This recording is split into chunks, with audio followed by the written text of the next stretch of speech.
எனக்கும் அப்படிதான் தோணுது. ஆனா இப்ப அம்மா இருக்கிற நிலைமையில எப்படின்னு தான் தெரியல. நீ ஒன்று பண்ணு சித்ரா, உங்கள் அப்பா கிட்டையாவது பேசி சீக்கிரம் அவரை எங்கள் பேரண்ட்ஸை மீட் பண்ண சொல்லு. இல்லைன்னா பிரச்சனையை சமாளிக்கிறது ரொம்ப கஷ்டமாயிடும். உண்மைதான் ராகேஷ், நான் அப்பா கிட்ட இத பத்தி எத்தனையோ தடவை பேசிட்டேன். என்னமோ தெரியல, அப்பாவும் இழுத்துக்கிட்டே போறாரு. உங்க பேரண்ட்ஸை பார்க்க ரொம்பவும் தயக்கம் காட்டுறாரு. நீ இன்னொரு தடவை அவர்கிட்ட பேசி எங்கள் வீட்டுக்கு அனுப்பி வை சித்ரா. முதல்ல அவங்க என்ன நினைக்கிறாங்கன்னு பார்ப்போம்.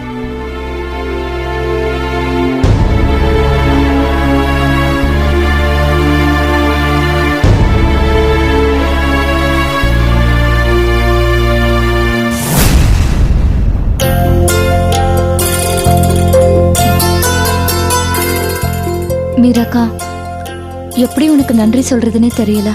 போடி பைத்தியம், எனக்கு எதுக்கு நன்றியும் அதுவும் இதுவும்?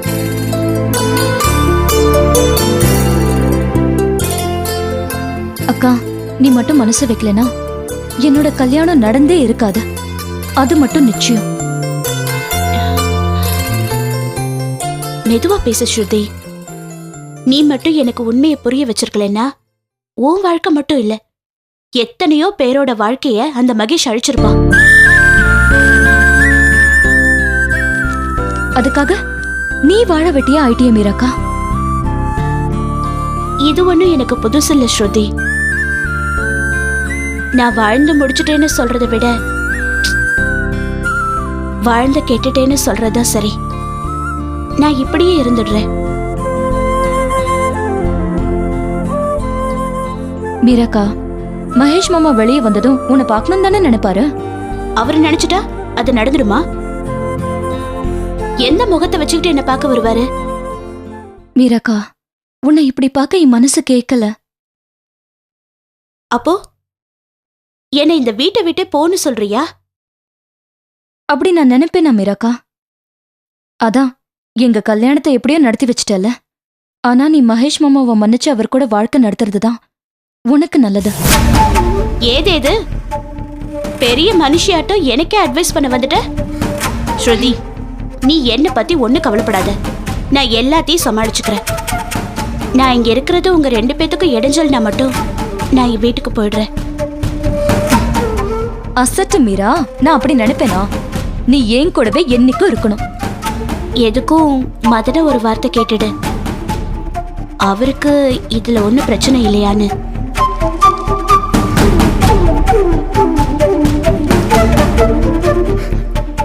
மதன், எங்க மீரா எப்பவும் இப்படிதான். அதுவும் ஸ்ருதி கூட பேசுறதுனாலே ஒரே கிண்டல் தான். ஸ்ருதி மீராக்காவை பத்தி என்கிட்ட நல்லாவே சொல்லியிருக்கா. நான் ஒன்றும் தப்பா நினைச்சுக்க மாட்டேன்.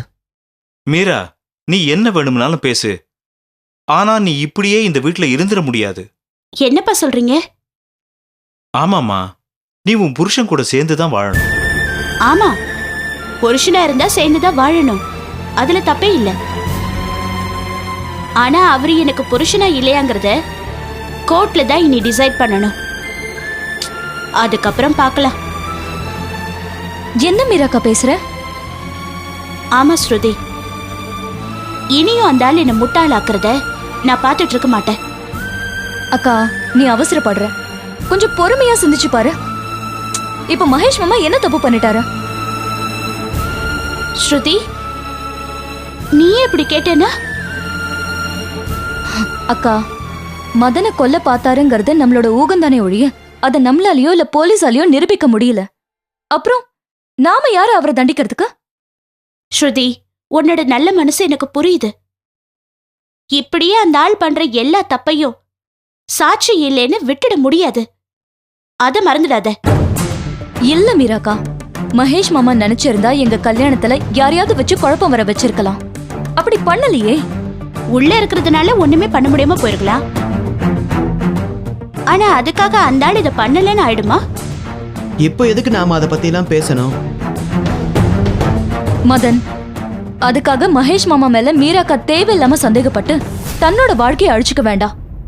ஏதோ நானும் கொஞ்சம் என்னோட சுயநலத்துக்காக மகேஷ் மாமா மேல பழிய போட காரணமா இருந்துட்டேன். ஸ்ருதி, நீ ஒன்னு சமாளிச்சு பேச வேணாம். அந்த ஆள் ஒரு தப்பு மட்டும் பண்ணல, தப்பு மேல தப்பு பண்ணிக்கிட்டே இருக்கிறவரு. அத நீ இல்லைன்னு சொல்லு. மீராக்கா, யாருதான் இந்த உலகத்துல தப்பு பண்ணல? எல்லாரும் அப்படியே இருந்துட மாட்டாங்க. எத்தனையோ பேர் திருந்தியும் இருக்காங்க. மாப்பிள்ள வேற என்ன தப்பு பண்ணிட்டாருன்னு நீங்க 2 பேரும் இப்படி பேசிட்டு இருக்கீங்க? இல்லப்பா, ஆபீஸ் பணத்தையும் கையாடி இருக்காரு. அத பத்தியும் தான் பேசிட்டு இருக்கோம். ம், பாவமா மாப்பிள்ள. அந்த கேஸ் இல்லைன்னா வெளியில விட்டுருப்பாங்க. அப்போ உங்க மூத்த மாப்பிள்ள பாவம், 2வது மாப்பிள்ள பாவம் இல்லைங்கிறீங்களா? எனக்கு என்னமோ மதன் விஷயத்துல மகேஷ் தப்பு பண்ணிருக்க மாட்டாருன்னு தான் தோணுது. அப்பா, எல்லா உண்மையும் சீக்கிரம் வெளிச்சத்துக்கு வரும். அப்போ பாத்துக்கோங்க. தப்பு பண்ணவன் என்னைக்குமே தப்பிச்சிட்டு இருக்க முடியாது.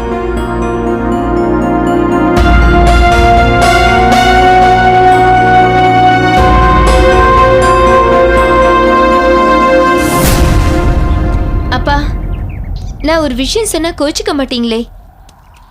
நான் என்னைக்குமா உன்னை கோச்சுக்கிட்டு இருக்கேன்? என்ன விஷயம் சொல்லுமா? இல்லப்பா, நேத்து ராகேஷ் கூட பேசிக்கிட்டு இருந்தேன். ஓஹோ, இத சொல்லதான் இவ்வளவு பீடிக்க போட்டியா? அம்மா இல்லைன்னதும் ராகேஷ் கூட அடிக்கடி பேசுற போல இருக்கு. நான் என்னப்பா பண்றது? நம்ம குடும்பத்தை பத்தி எப்படி அருணா சித்தி போய் அவங்க கிட்ட தப்பா சொன்னாங்களோ அதே மாதிரி தான் இங்கேயும் யாரோ ஃபோன் பண்ணி அம்மா கிட்ட ராகேஷை பத்தி தப்பா சொல்லியிருக்காங்க. அதை நம்பிக்கிட்டு அம்மா என்ன ராகேஷ் கூட பேசக்கூடாதுன்னா எப்படிப்பா? யார் என்ன சொன்னாலும் ஓ மனசுக்கு ராகேஷ பிடிச்சிருச்சுல, அப்புறம் என்னம்மா? ஆமாப்பா, ஆனா இந்த அம்மா இருக்காங்களே, அவங்க உங்க முன்னாடி ஒத்துக்கிற மாதிரி பேசுவாங்க. அப்புறம் நீ ராகேஷ் கூட பேசவே கூடாதுன்னு திட்டுவாங்க. அவங்கள புரிஞ்சுக்கவே முடியறது இல்லப்பா. அவளை விடுமா, உனக்கு பிடிச்சிருக்குல்ல, அப்புறம் என்ன? எனக்கு பிடிச்ச போதுமாப்பா.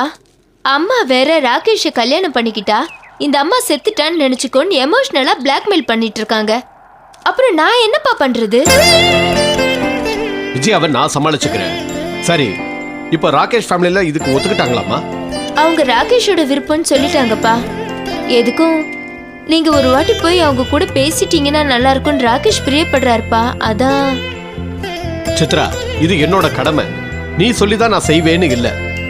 உங்களை பத்தி எனக்கு தெரியும்பா. ஆனா அம்மா என்ன சொல்லுவாங்களோன்னு தான். அவ என்ன வேணாலும் சொல்லிட்டு போட்டோம். இது உன்னோடைய லைஃப். இதுல நான் ரொம்ப ஜாக்கிரதையா இருப்பேன். தேங்க்ஸ்பா. நான் வீட்ல தனியா இருக்கும் போதெல்லாம் ராகேஷ் தான்ப்பா என் கூட போன்ல பேசிக்கிட்டு இருப்பாரு. ஓ, இதெல்லாம் வேற நடக்குதா? இல்லப்பா, அன்னைக்கு நடந்த சம்பவத்துக்கு அப்புறம் நான் ரொம்ப பயந்து போயிருந்தேன். அது அவர்கிட்ட சொன்னப்போ இனி எப்பெல்லாம் நான் வீட்ல தனியா இருக்கேனோ அப்பெல்லாம் அவருக்கு ஃபோன் பண்ணிட சொன்னாருப்பா. ராகேஷ் உன் மேல ரொம்ப தான் அக்கறையா இருக்காருன்னு சொல்லு. ஆமாப்பா, அவர் ஒர்க்ல இருந்தாலும் சரி எங்க இருந்தாலும் சரி நான் கால் பண்ண உடனே ஆன்சர் பண்ணிடுவாரு. அதுக்காக நீ ஒர்க் ஹவர்ஸ்ல டிஸ்டர்ப் பண்ணாதம்மா. இல்லப்பா, ராகேஷ் தான் எனி டைம் ஃபோன் பண்ணுன்னு சொல்லியிருக்காரு. எனக்கு கேட்கவே ரொம்ப சந்தோஷமா இருக்கு. இப்பவே உன் மேல இவ்வளோ அக்கறை காட்டுறாருன்னா கல்யாணத்துக்கு அப்புறம் உன்னை ராணி மாதிரி தான் வச்சிருப்பாரு போல. ஆமாப்பா, எனக்கும் அந்த நம்பிக்கை இருக்கு. அவர் ரொம்ப நல்லவருப்பா. எல்லா விஷயத்திலயும் எனக்கு விட்டு கொடுத்து தான் போவாரு. ஆனா அம்மா ராகேஷை பத்தி புரிஞ்சுக்கிட்டாங்கன்னா எனக்கு அதுவே போதும்பா. எல்லாத்தையும் நான் பாத்துக்கிறேன், நீ எதுக்கும் கவலைப்படாத. ஐயோ அப்பா, நான் ஒரு முக்கியமான விஷயத்த சொல்ல மறந்துட்டேன். என்னம்மா? நான் பாபு அன்னைக்கு எதேச்சா பார்த்தேன்பா. பாபுவை பாத்தியாமா? எப்படிமா இருக்கான்? அவனுக்கு என்னப்பா, நல்லா தான் இருக்கான். ஆனா இன்னும் என் மேல கோவமா தான் இருக்கான். என்னம்மா சொல்ற? ஆமாப்பா, ஏதோ நான் அவனை ஏமாத்திட்டேன்னு சொல்லியே பேசிக்கிட்டு இருந்தான். அவன் மனசுல அப்படி ஒரு நினைப்பு ஆழமா பதிஞ்சிடுச்சு. அதை எப்படி என்னால மாத்த முடியும்? நீ என்னம்மா பண்ணுவ? சரி, நீ அவனை வீட்டுக்கு வர சொல்லி கூப்பிடலையா? கூப்பிட்டேன்பா, ஆனா அவன் வீட்டுக்கு வருவாங்கிற நம்பிக்கை எனக்கு இல்ல. எப்படி இருந்த பையன் பாரு சித்ரா, மனுஷங்க எப்படிதான் திடீர்னு மாறி போறாங்கன்னு. அவனை பார்க்கும்போது எனக்கு ரொம்ப வேதனையா இருக்கு. நான் அவனை ஏமாத்திட்டேன்னு நினைச்சு அவன் தன்னை தானே ஏமாத்திக்கிறான். எனக்கு என்னமோ பாபு இப்ப ஏதோ பொதக்குழியில கால் வச்சுட்டாங்கிற மாதிரி ஒரு ஃபீலிங். ஏன் அப்படி சொல்ற சித்ரா? தெரியலப்பா, அவன் நடவடிக்கைகளை பார்த்து என் மனசுக்கு அப்படி தோணுச்சு.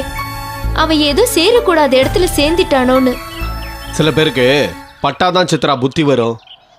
ஒரு நாளைக்கு பாரு அவன் எப்படி கதறிக்கிட்டு நம்மளை தேடி வரான்னு. ஆமாப்பா, அந்த நாள் வெகு தூரத்துல இல்ல. ஆமாம்மா.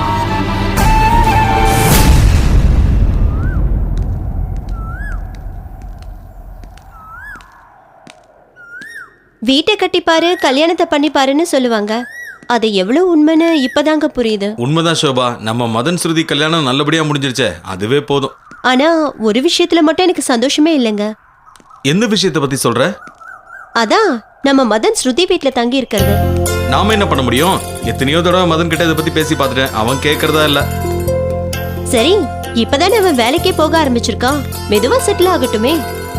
அது வரைக்கும் அவன் அந்த வீட்டுல நிம்மதியா இருப்பானான்னு தான் எனக்கு சந்தேகமே. என்ன சொல்றீங்க? அவனுக்கு என்ன ஆயிட போகுது? சோபா, நீ நினைக்கிற மாதிரி எல்லா பிரச்சனையும் ஓஞ்சு போயிடல. இனிமேதான் நம்ம ஜாக்கிரதையா இருக்கணும். என்ன சொல்றீங்கன்னு புரியலங்க. மகேஷ் ஜெயில இருந்து வெளியில வர ரொம்ப நாள் கிடையாது சோபா. அதுக்கப்புறம் என்ன நடக்கும்னு யோசிச்சு பாத்தியா? நம்ம மதனை என்ன பண்ணிடுவான் அந்த மகேஷ்? அவன் ஒண்ணும் பண்ண முடியாதுதான். ஆனா இவ்வளவு நாளும் மாமியார் வீட்டு சாப்பாட்டையே சாப்பிட்டுக்கிட்டு இருந்தவன் நேரா தன்னோட மாமியார் வீட்டுல போய் செட்டில் ஆயிட்டான்னா என்ன பண்றது சொல்லு? அதுக்கு ஸ்ருதியோட அப்பா அம்மா விட்டுருவாங்களா என்ன? அன்னைக்கு அவங்க பேச்சுவாக்குல ஒண்ணு சொன்னாங்களே, அதை மறந்துட்டியா என்ன? என்ன சொன்னாங்க? ஞாபகம் வரலையே. அதான் அவங்க வீட்டை மூத்த பொண்ணு மீரா பேர்ல தான் எழுதி வச்சிருக்கோம், பெரிய தப்பு பண்ணிட்டோம்னு வருத்தப்பட்டாங்களே, அதை மறந்துட்டியா? ஆமாங்க, அது மட்டும் அந்த மகேஷ்க்கு தெரிஞ்சிச்சுன்னா என்ன ஆகுறது? மகேஷ்க்கு அது ஒன்றும் தெரியாம இருக்க போறது இல்ல, நிச்சயமா தெரிஞ்சிருக்கும். ஆனா ஒண்ணு. என்னங்க? மீரா சம்மதிச்சால் வழி அவனால ஒண்ணுமே பண்ண முடியாது. ஆனா மீராவும் அவன் மேல ரொம்ப கோவமா இருக்கிறதா தோணுது. எத்தனை நாளைக்கு அந்த பொண்ணும் அவ புருஷன் மேல கோவமா இருந்துட முடியும்? இப்பதானே அவன் குற்றவாளி இல்லைன்னு வெளியே விட போறாங்க. அவன் செய்யாத குற்றம்னபடியா வெளியே வரலாம். ஆனா அவன் செஞ்ச குற்றங்கள் எத்தனையோ இருக்கு சோபா. என்னங்க பண்ண அவன்? நமக்கு அதெல்லாம் வேணாம் சோபா. ஆனா ஒண்ணு, சிலரோட குணத்தை மாத்தவே முடியாது. அதனோட விளைவுகளை தான் நாம இனி சந்திக்க வேண்டியிருக்கும். என்னங்க புதிர் போட்டு பேசுறீங்க? புதிர் ஒன்றும் இல்லை, உனக்கு புரியாத உண்மைகள், அவ்வளவுதான். போக போக உனக்கு புரியும்னு நினைக்கிறேன். அப்போ மகேஷால மதனுக்கு பிரச்சனை வரும்னா எதுக்கு மதன் அங்க தனியா விடணும்? அவன் ஒன்றும் தனியா இருக்க போறது இல்ல. அதான் அவனுக்கு துணையா சுருத்தி இருப்பாளே, அப்புறம் என்ன? நீங்க சொன்னதுல இருந்து எனக்கு பயமா இருக்குங்க. நீ ஒண்ணுக்கு கவலைப்படாத. ஒன்னை விட இப்ப மதன் மேல ஸ்ருதிக்கு தான் அதிக அக்கறையும் பாசமும் உண்டு. அவ பாத்துக்குவா. அவ பாத்துப்பான்னு நான் எப்படிங்க பேசாம இருப்பேன்? அவன் என் தம்பி. அவனுக்கு ஒண்ணுனா அப்பா அம்மாக்கு யாருங்க பதில் சொல்வாங்க?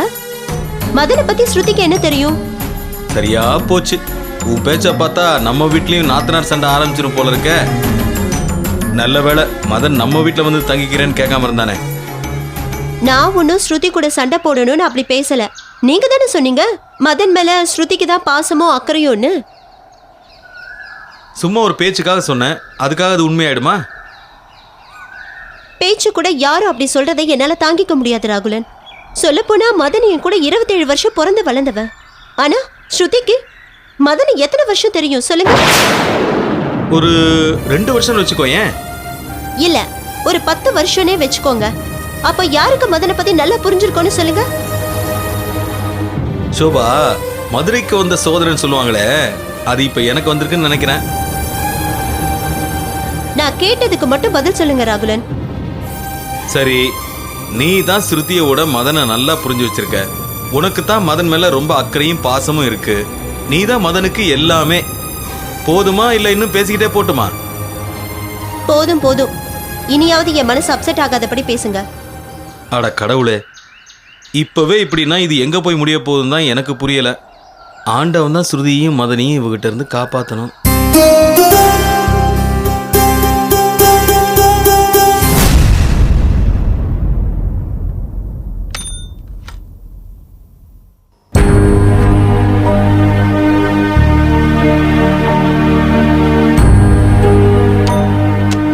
அப்பா, பாபுக்கு ஃபோன் பண்ணி மெசேஜ் அனுப்புனேன்.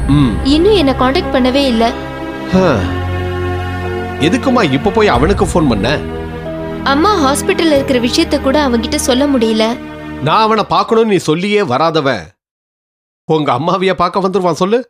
நம்ம கடமைக்காக அவங்கிட்ட சொல்லத்தானே வேணும்பா. என்னவோ பண்ணுமா. எதுக்கும் மறுபடியும் ஒரு தடவை ட்ரை பண்ணி பார்க்கறேன்.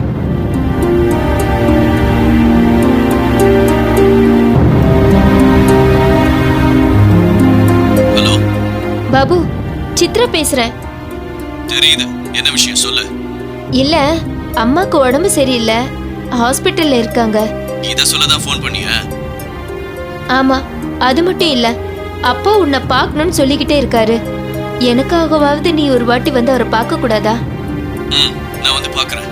ஆனா உனக்காக இல்ல, மாமாவுக்காக. யாருக்காகவோ, நீ வந்தாலே போதும். இப்ப வரியா?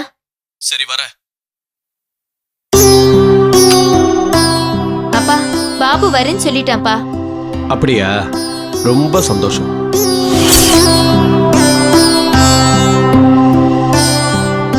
பாபு, எப்படிப்பா இருக்க? நல்லா இருக்க மாமா. பாத்தியா, இந்த மாமாவை மறந்துட்டியே. அப்படிலாம் இல்ல மாமா, கொஞ்சம் பிஸியா இருந்தேன்.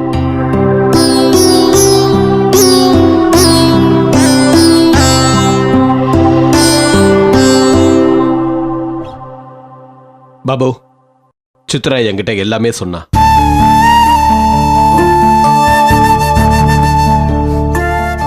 அவகிட்ட இருக்கிற கோபத்துல என் கூட பேசாம இருந்துட்டியப்பா. அப்படியெல்லாம் இல்ல மாமா, எனக்கு இங்க உங்களை விட்டா யார் இருக்காங்க? அதனாலதான் நானும் உன்னை நினைச்சு வருத்தப்பட்டுக்கிட்டு இருந்தேன். பாபு, உனக்கு காஃபி கொண்டு வரட்டுமா? நான் காஃபி சாப்பிட வரல, மாமாவை தான் பார்க்க வந்தேன். பாபு, நம்ம வீட்லயும் இப்ப முன்ன மாதிரி நிலைமை இல்ல. ஏன் மாமா, என்ன ஆச்சு? வர வர சித்ராவுக்கு யாரோ ப்ராப்ளம் கொடுத்துக்கிட்டே வராங்க. என்ன மாமா சொல்றீங்க? அன்னைக்கு யாரோ பின்னாடி வீட்டு கதவு வேற உடைச்சிட்டு வந்துட்டாங்க. அடிக்கடி வீட்டுக்கு அன்னோன் கால்ஸ் வேற வந்துகிட்டு இருக்கு. அப்படி யாரு பண்றது?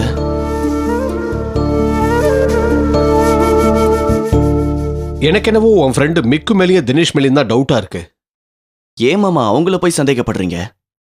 பாபு, தினேஷ் என் பின்னாடி சுத்திக்கிட்டு இருந்த விஷயம் உனக்கு தெரியும் தானே? ஆமா.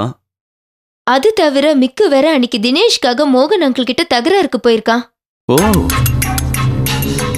அதனாலதான் அவங்க 2 பேர் மேலேயும் சந்தேகமா இருக்கு. மாமா, பொண்ணுங்க பின்னாடி பையங்க அலையிறது சகஜம்தான். அதுக்காக இப்படியா பழி வாங்குற லெவலுக்கு போவாங்க? அப்போ அவங்களா இருக்க முடியாதுங்கிறியா? ஆமா, சித்ரா சும்மா கற்பனை பண்ணிக்கிட்டு அவங்கள குத்தம் சாட்டிக்கிட்டு இருக்கான்னு நினைக்கிறேன். நான் ஒண்ணு சும்மா குத்தம் சாட்டல. அப்போ அவங்க இல்லனா வேற யாரு? அதை கண்டுபிடிக்கிறது உன் வேலை. எனக்கு மிக்குவை பத்தி நல்லாவே தெரியும். அவன் அப்படியெல்லாம் பண்ண மாட்டான். இப்போ என்னைய பாரு, நீ என்ன வெறுத்து ஒதுக்கிட்டேங்கிற காரணத்துக்காக நான் உன்னை என்ன தொந்தரவா பண்ணிக்கிட்டு இருக்கேன்? சித்ரா, பாபு சொன்னா அதுலயும் ஒரு அர்த்தம் இருக்கும். ஆமா ஆமா, அர்த்தம் இருக்கும். ஏதோப்பா, நீ தான் சித்ராவுக்கு இந்த விஷயத்துல ஹெல்ப் பண்ணும். பண்ணிட்டா போச்சு மாமா. சரி, அப்ப நான் கிளம்புறேன். பாபு, கொஞ்ச நேரம் இருந்துட்டு போயே. இல்ல மாமா, வீட்ல தனியா இல்ல, வைரஸ் அங்கிள் வேற வீட்ல இல்லல்ல, ஊர் வேற கெட்டு போயிருக்கு. நான் கிளம்புறேன். சரிப்பா, பத்திரமா போயிட்டு வா. சரி மாமா.